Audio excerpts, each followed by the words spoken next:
Class 8 को optional math को एउटा यहाँ क्वेशन छ। हामीलाई फाइन्ड आउट के गर्न छ, फाइन्ड द रेंज गिवन के छ y = fx 2x + 3 अनि के गिवन छ domain 1 2 3 4 then we solve it.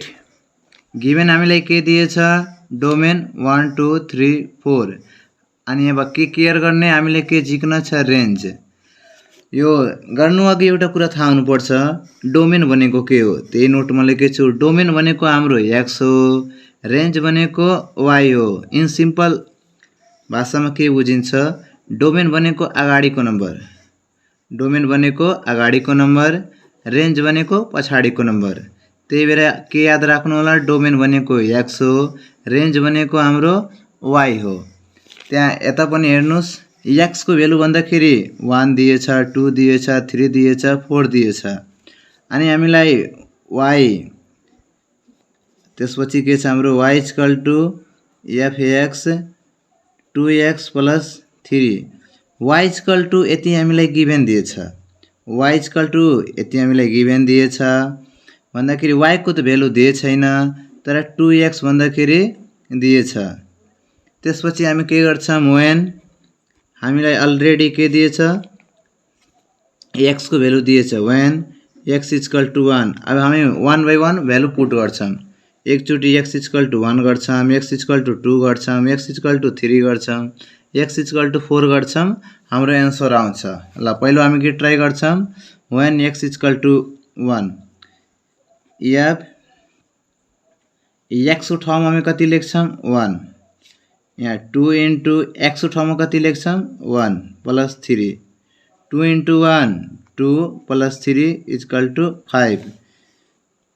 फेरि हामी के गर्छौं, when x = यसको पालो x = 2 गर्छौं, देन x को ठाउँमा कति लेख्ने, x को ठाउँमा 2, 2 * x को ठाउँमा कति लेख्ने, यसपालि अब x को ठाउँमा 2 लेख्ने + 3, 2 * 2 4 + 3 = 7। फेरि एकचोटी गाह्रो भइरहेछ भने क्वेशन फेरि सारिहाल्नु, fx = 2x + 3। अब when x = कति लेख्न छ 3, अब त्यही x को ठाउँमा हामी कति पुट गर्दिन्छौं 3, 2 * x को ठाउँमा कति हुन्छ 3 + 3, 2 * 3 6 + 3 = 9।